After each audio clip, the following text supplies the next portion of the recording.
Hey, you awesome folks! Thanks for taking this journey of discovery with your guide, Keith Haney. You're listening to the Becoming Bridge Builders podcast, your favorite podcast for everything from racial reconciliation to education innovation, justice reform, and leading change in the 21st century. This podcast is for people who love to be challenged with difficult topics, but want practical solutions to solve these challenging issues. Becoming Bridge Builders makes change possible. Each week on the podcast, Keith invites innovative thought leaders to share how they are building bridges in their area of expertise. You will hear breakthrough ideas and concepts that are changing the world. He's featuring guests who are best-selling authors, leaders at Microsoft, entrepreneurs, leading educators, professors, lawyers, and so many more. Listen in to learn how you can be the bridge to the change you are seeking. My guest today is Dr. Josh McConkey. He is a Pulitzer Prize nominee, Telly Award winner, best-selling author, and nationally respected emergency physician with over 20 years of clinical experience. A former professor at Duke University, he remains board-certified in emergency medicine and is known for his calm leadership under pressure, whether in the ER or on the battlefield. With 22 years of decorated military service, Dr. Josh currently commands the 459th Aeromedical Staging Squadron in the U.S. Air Force Reserves, where he leads critical medical readiness and deployment operations. His dual role in medicine and military service reflect a lifelong commitment to service, leadership, and resilience. In recognition of his outstanding contributions to education, character development, and community service, he was inducted into the Alliance, Nebraska Public Schools Hall of Fame in 2022, and honored with the 2023 Distinguished Alumni Award from Cauldron State College. A devoted husband and father of three, Josh lives in Apex, North Carolina with his wife Elsa. Together they are on a mission to shape the next generation of American leaders through faith, mentorship, and action. His leadership ethos, "Be the weight behind the spear," challenges today's leaders to stand in the gap for their communities and be a force of unity, character, and purpose in a divided world. We welcome him to the podcast. Well, Josh, it's good to have you on the podcast. How you doing today? I'm doing very good. Thank you very much. It's great to have you on. Looking forward to this conversation. I've been waiting for this for a while. We share a lot of similar values, I think, so I think we'll have a great conversation. Yes, sir. I'm going to ask you my favorite question I ask all my guests, though. What's the best piece of advice you've ever received? Boy, the best piece of advice. Don't put stock in criticism that you wouldn't, from those who you wouldn't take advice from. Okay. So basically, all these Twitter trolls and all these people, don't put any stock in that criticism. If these aren't people that you wouldn't seek out and seek their advice, then it doesn't matter. Right, exactly. And that's so true because we live in an age now where I think it's really impacting our kids a lot because they get all that feedback and there's no way to filter it in terms of, whether it's good or not. And it can be so destructive. That's really good advice. I like that. I may have to borrow that and say, yeah, please do. After a while, as Keith always says. So I'm curious, think about your journey and people who've been really impactful for you. Who were some mentors along the way for you, or maybe people who inspired you in your journey? I've had some great mentors in the military. I've had some wonderful commanders. There was a Colonel Petty when I was in Iraq. I was a very impressionable young captain straight out of residency. And boy, he had some great words of advice that really shaped me into a leader and the commander that I am today. And my grandfather had a lot to do, with helping me develop my faith. When I was a young child, I got into a lot of trouble and literally basically failed out of Sunday school, where you're going through and for confirmation, you have to memorize all these different passages. And he really sat me down and just took that personal time with me. And when he did that, I realized how important that was. And it had everything to do with my faith right now. So that's really powerful. Kind of tell us a little bit about your journey into emergency medicine, into the military service. What inspired you to pursue both of those? So I was born in the 1970s, right? So 1977, and had always looked up to Vietnam veterans That's what I was raised on, watching Platoon and Full Metal Jacket, Apocalypse Now, and you saw how the country was really fractured at that time. And when you see what it's like to fight a war when you don't have the weight behind America's spear behind you, I always had tremendous respect for those individuals, and that's one of the reasons that I served. And then on the emergency medicine side, I'm an adrenaline junkie, so that naturally gravitated towards the sort of the trauma and some of the crazy things that you see in the emergency department. So those two things, I've been very fortunate to be able to put those careers together. As you think about the emergency aspect of that, what are some of the things you've noticed and changes in the system now than when you maybe first started out? So I was lucky enough to be able to work in medicine before electronic health records. Okay. So back when you used to sit down with patients and spend time with patients, and everything wasn't a metric and a box that you're clicking on your health record. So, I spent probably 80% of my time or more physically sitting with patients and talking. You could fill out a paper chart while you're chatting with the patient. And now you spend 60 or 70% of your time just on these computers clicking boxes. And I understand that, having those records available does lead to some better healthcare decisions when you're like moving around, and because you kind of fracture those healthcare decisions amongst different hospitals and providers. But you've really lost those relationships with patients because you just don't get the time with them. And it's not been fun. Yeah, I noticed I had another guest on who's in the medical profession. She says part of the struggle she has is if you get a negative report in your records from a previous doctor, like you're a difficult patient because you won't do certain things with medication. If there's not that conversation with the doctor to kind of get a chance to know you may just get all your impression of the patient from the records and not actually from talking to the patients. Yeah, it can kind of color how you interact with patients and how you kind of have those, especially in the emergency department where you've got very little time. Right. I just do a quick review of that chart before I go into the room. And if there's a flag that pops up like, boy, difficult patient or, drug seeking patient, it really kind of colors that initial interaction with the patient. It helps you with some decisions, but it probably hurts you in some situations as well. Right. I can imagine. I'm curious. I love leadership, but tell me what it's like to lead under pressure. And if you're in the ER, I'm assuming it's high pressure. Military is the same thing. What's it like making decisions under pressure?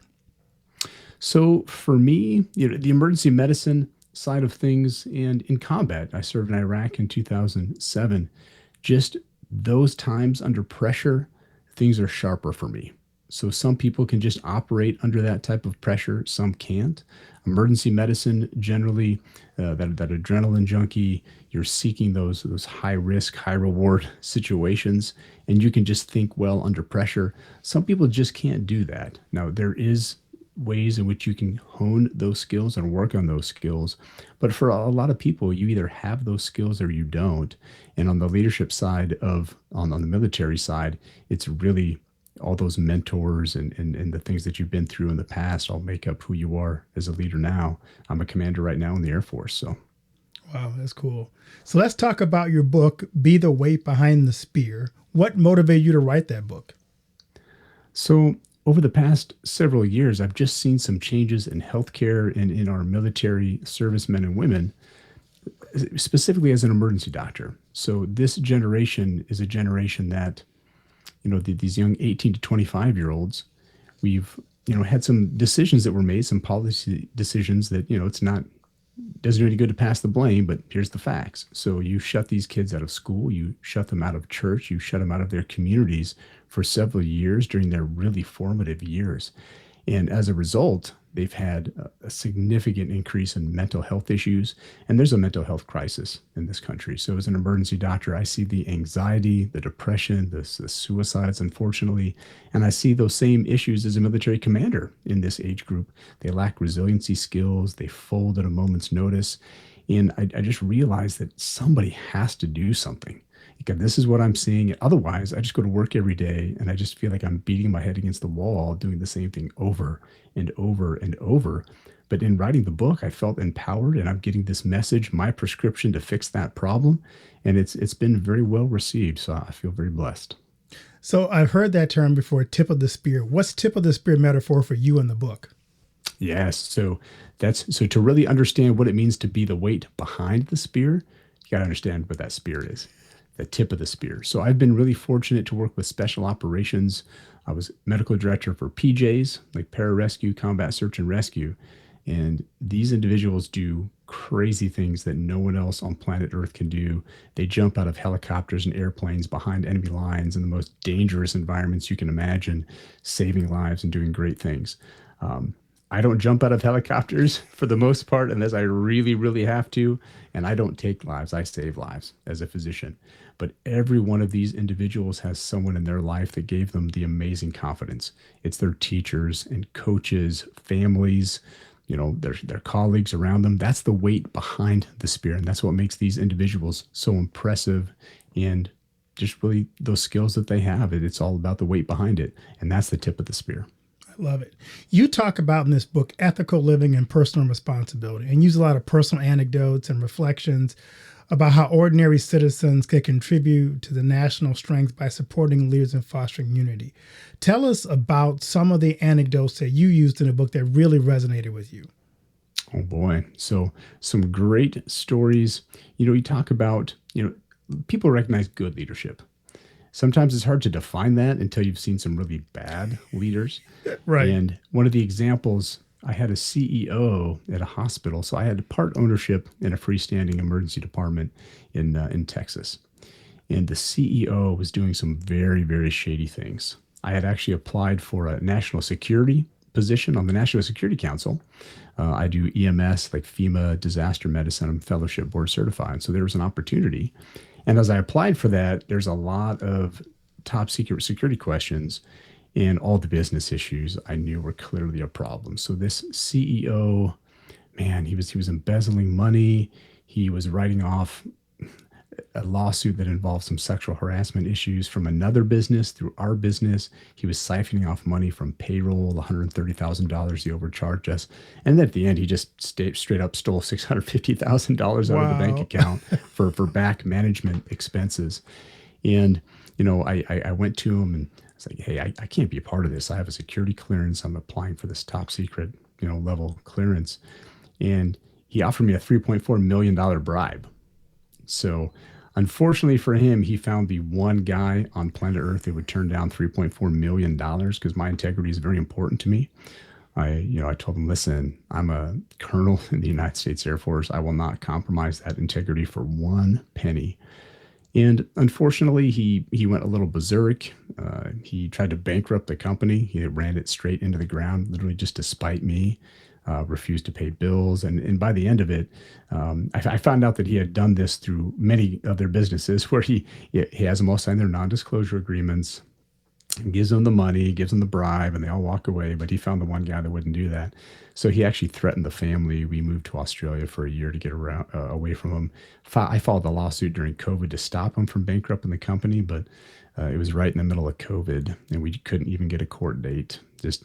Unfortunately, it did not work out well for me, and I lost about $5 million, but my integrity is intact. And, those are just some difficult situations that you have to deal with, and know what your red lines are, and don't cross them. Don't compromise your integrity.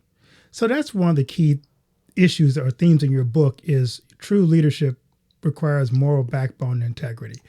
How do you help leaders understand how critical that is to effective leadership? Boy, it's all about trust. And when you're working with men and women that you're asking to do difficult things, and I've flown in combat, I flew some medevac missions and one air assault in Iraq. I didn't have to fly that, as the flight surgeon, but how could I ask my men and women to do those things, those combat medics flying, if I wasn't willing to do that myself and understand what they're going through? So it's all about trust. And if they see you stepping up and making those difficult decisions, and they see where your red lines are and how important you make that integrity and ownership, resiliency, all those types of skills, if you're modeling those and they trust you, you're going to get a lot better results from your people. So it's what you model. They see what you do. So you can't teach Obviously, like the guy you just talked about, he didn't have integrity. So how do you get people who are trying to develop their integrity to kind of pour into that more? So, with my children, it's just having lived that and talking about things like that at the dinner table. Sometimes it's just sitting down as a group. Like for my family, we do that at the dinner table. We ask about the day, what went well, what didn't go well. Are there some different decisions that could be made, that would have changed the outcome of that day? Doing that with your colleagues and the people that you're working with, just having that open dialogue and be able to discuss those things. Don't have a big ego. I mean, I let everybody, when I walk into a room, everyone stands to attention. I get salutes. That's great. We have some customs and courtesies in the military, but I always keep that door open and individually, please come in, talk to me, let me know if there's something you disagree with. We can talk about it. If I can't sit down and explain my reasoning to you, then I probably don't have a very good reason. So just being open and honest and having that dialogue, not having a monster ego, that will help with those. Let's move on to resilience. I love this idea of resilience. It's been a topic that's come up with a lot recently. How do you demonstrate resilience and dedication to inspire others in leadership? As a leader, how do you build resilience in your company and your team? So starting with giving people, you empower them to make decisions. You can't micromanage. In doing that, they are going to make some mistakes, and those are all great learning opportunities. It's no different than how I think different generations have been raised by parents. So, earlier generations, you did have some helicopter parents that just like to hover and try to micromanage everything. Now we have the lawnmower parents, and these lawnmower parents mow down every obstacle in their child's path. And as a result, the kid encounters no obstacles. They don't know how to make decisions. They're not allowed to make mistakes. And so that's why when they come into pressure situations or they're out in real life, they just fold. They have zero resiliency skills. So you have to allow people to make decisions. You have to allow them to make some mistakes, do it safely with some guardrails. Don't let them make some crazy mistakes that we can't recover from. But if you're, as a leader, if you're micromanaging, then you made a bad decision. You chose the wrong person, or you're not developing them. So you have to take responsibility as a leader, and got to let them make mistakes. That's how they learn. That's how they build resiliency. That's what they do in basic training, right? They break you down and they build you back up. That's what it's no different in business. Yeah, my son's in military. We talked about his his basic training and how different that was. I'm curious, if you run across a generation that has not gone through that, how do you get them to have the courage to go take chance? Because if you haven't done that before, it's not something that's natural to you. So how do you get a generation maybe that hasn't experienced that to kind of do that, like you talked about, with safeguards in place so that they can build that resilience? So that is definitely the challenge that we're working with right now, because right now this is the generation that has not had those skills and abilities. And it had a lot to do with whether they were in high school and then early college. They just, it was not good for their mental health and development to just shut them out from everything around them. So there's an entire cohort that had no prom, no senior sports or senior events, no high school graduation. And then that same group, there's some of them who didn't even have their college graduations because of some, current events and things that were going on. That's huge. I mean, I think about my life and some of those those core memories, right? You take those away from people, and wow, we're seeing the result of that now. So that's the challenge.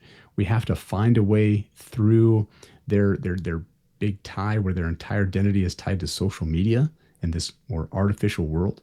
We've got to find a way to get back face to face with them, to get them engaged and get some ownership in whatever organization they're a part of.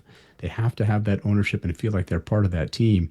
You've got to find a way through. You have to find a way to overcome that, or they're just not going to be successful. So there's definitely a lot of work to do. I have kids on both ends of the spectrum. I have a son who didn't have a high school graduation or a normal freshman year of college, and a daughter who graduated from college in that COVID year too. So she didn't have a graduation and was kind of virtual. So yeah, I can understand both sides of that coin from personal experience. Yeah, there's that whole generation. So there's some great studies that up to 70% of that Gen Z, that COVID generation, that last half of Gen Z, kind of has a mistrust of their government and institutions for those very reasons. And that's why it's so important to get out there, reach out and touch someone, have some face-to-face interactions. We got to build that trust back. I love that. I love this quote in your book, and I want to kind of get your input on it. you say every citizen has a role to play in the nation's destiny. It's our collective effort that propels us forward. Tell us more about what you meant by that quote. That's being the weight behind the spear. What you do every single day matters. People discount their role, right? Oh, national security, or the government's just going to take care of that, or the government's going to solve all these problems. No, they are not. It has to be you. It's at the community level. So you need to get out there. Everyone has a different skill. So some people are really great with people. Some people don't like to work with people. There's something for you. So whether you get out and coach in Little League, or you volunteer in your church or your school, or maybe you're the person that doesn't like people, go to the animal shelter and work on that, because those animals can be emotional support animals for somebody. So there's so many organizations in your community. We are a social being, right? For thousands and thousands of years. That's what makes us human. That's our humanity. And it doesn't just go away because we have social media and we shut everything down for a couple of years. We have to get back to that. People have to know that what they do matters, and then empower them to do it. What do you say to the person? I've heard this so many times in my life before. I am not a leader. What do you say to the person who believes they're not a leader? Boy, I had a great question. It was one of my book readings. I was at Barnes & Noble, and this guy was just getting ready to start a leadership for business. He didn't feel like he was ready, and he asked the question, are you ever ready to be a leader? And the answer is no. You're never ready. Like, no one is just born ready to be a leader. These are skills that do have to be learned and developed, and you have to be just willing, all right? You're not going to be a leader unless you want to be a good leader. And you have to just jump into it. You're going to make some mistakes, ask a lot of questions, don't have a big ego, learn from everybody around you. That's the bad leaders. When you think of bad leaders, it's always the people with the big egos that won't take advice from everybody, and they're a big know-it-all. They don't know their limitations. Those don't make good leaders. So you have to get out there and just jump into it. And through trial and error, you will become a good leader. Just remember the good leaders and remember the bad leaders. Just don't be the bad one. Right. So you started a foundation based on your name of your book, Be the Weight Behind the Spear. What's the mission and vision of your foundation? So the mission of the Weight Behind the Spear Foundation is to promote community engagement. It's to, like right now, we're doing fundraising for Western North Carolina, just destroyed by Hurricane Helene last September. And there's still a lot of damage, and there is still a lot of recovery to be done. So we've been, raising money, promoting awareness, and we've been working with Samaritan's Purse, which is a great faith-based organization that does a lot of great things for a lot of areas of the country and the world. But in Western North Carolina, they've been very involved, and proud to be a part of that. That's great. Man, so what's next for you? You've got the book, you've got the foundation. What's on the horizon that's next for you? For me, I see these bad policy decisions that have been made and some things that I've disagreed with. I'm running for politics. Oh, wow. So I've declared my run for lieutenant governor here in North Carolina, and I feel that we need some more conservative values, somewhat bold leadership, purpose-driven leadership. I just disagree with a lot of the policies that have been made over the past couple of years. I see the results of that, with the anxiety, the depression, the suicide in this younger generation, and we're going to do something about that. So here's your chance. What's your platform you're going to promote in your run? It's very simple: security, safety, and service. It's the security in your community, in your family, in your faith. Parental rights is really big. And it's just safety, securing borders. Every state's a border state. I don't think a lot of people realize that. But all the fentanyl and just some of these illegal substances coming across these unsecured borders, they're doing much better now. Thank goodness this current administration has a much different take on things. It's getting much better. But those don't just stop at the border. And that's what I see in my emergency department. I see a lot of overdose deaths, and I see how that affects families. And just like service to your community, first responders, teachers. My wife's a teacher. My mom's a teacher. Education is critically important. So when you talk just those simple 3 S's, I think most people can understand that, and it resonates well. And that's what we're going to focus on. How do you balance all that you do with your faith and your family? It's because of the faith and the family, and that's what motivates me every single day. So when I wake up, generally the first thing I think about is how lucky I am to be alive. I carried body bags off the battlefields of Iraq, and I took care of some of the men and women that have made the ultimate sacrifice for this country. I feel very blessed to be alive, and I have a family and a wonderful wife and 3 kids. What can we do to make sure that's maintained? And so that's what I wake up and try to do every day. If that takes working long, crazy hours and running a lieutenant governor campaign, or getting out there and promoting the book and getting involved in other organizations, doing the nonprofit, I'm going to do whatever it takes. I feel obligated to do things that those men and women can no longer do. And I value what they've given to this country, and we're going to keep on going. If you could speak to young professionals aspiring either in the medical or military careers, what advice would you give them? America needs you. It has to be you. Just look at yourself in the mirror. That's the only person that's going to solve the problems of this country. It has to be you. What you do matters every day. Everybody is blessed with certain skills. Use those skills. Don't use them to take advantage of other people. Use them to make this country a better place, whether that's volunteering or starting a business or, getting involved in your church or your school.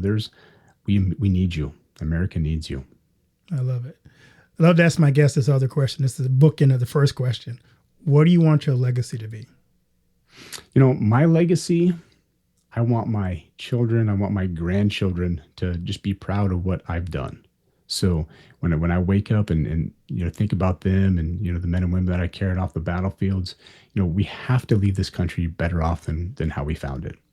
And that's more maybe special operations or a military mindset. Wherever you've been, make sure it's better than how you found it. And you got to leave it for that future generation. So I hope my family, and I know my children do. My son, actually, it was a couple of years ago, but he came home and had won this integrity award at school. And it was really special for me because having gone through that really difficult business, it was a couple of years of crazy litigation, and it literally threatened us. We had to move to Australia. It was really bizarre, but standing firm and not compromising on that integrity. Your kids are watching. They see what you do. And it was nice to see that it's rubbing off on the kids. And that's the legacy that I want to leave is, for my children and grandchildren and, everybody else in the country. So, I think it's going well so far. Well, good. As we wrap up this conversation, what key takeaways do you want to leave with the audience kind of to summarize what we talked about today? Yeah, just, be the weight behind someone or something that matters. Everyone, there's people with different beliefs. There's people that have different priorities, but get out there and get involved. Make your community a better place. Volunteer, churches, schools, animal shelters. There's so many different organizations that need you, that what you do every single day matters. So be that weight behind the spirit in your community. Where can people find your book and connect with you on social media? Thank you. So it's available on Amazon. It's on Barnes & Noble, anywhere where you can find books. There's an audio book, there's an ebook, and then the paperback. You can learn more at weightbehindthespear.com, WEIGHT, weightbehindthespear.com. Well, Josh, thanks so much for taking the time for writing this book, because I think it's so critical. I love books on leadership, especially ones that focus on integrity and letting everybody know that you are a leader, no matter what field you're in, no matter what career you're doing, whether you're a stay-at-home mom, whether you are in the corporate world, you are leading someone. You have influence, because leadership is all about influence. So how do you use your sphere of influence to shape and direct the next generation and your own individual piece in the world? So thank you for reminding us that we all have an important, critical role to play in the growth of our children, our communities, our families, and our impact. Thank you very much. I appreciate that. And thanks for pointing that out. Just in your own household, that is the most important role. Being a parent, mother, father, that's the biggest role out there. It's the best job. You never know if you're raising the next George Washington or not. So you just never know. Yeah. Well, Josh, thanks so much. And blessings on your run for Lieutenant Governor. I hope to see you soon. I can say I had him on before he was Lieutenant Governor. Thank you very much. I appreciate that. God bless. Blessings to you.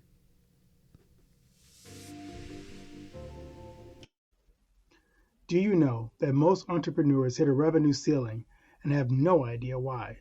They're working harder, spending more money, running more ads, but revenue stays flat. My friend Dr. Noah St. John calls this the invisible break. He's giving our listeners a free revenue ceiling audit to help you see what's really holding you back. You'll get a free 30-day membership to NoahBot, giving you access to Dr. Noah's 30 years of experience to help you reach your next level. But hurry, because there's only 50 available this month. So if you're tired of being stuck at the same revenue level and want to finally break through, get your free revenue ceiling audit at drnoahvault.com in the affiliate link that'll be listed in the show notes.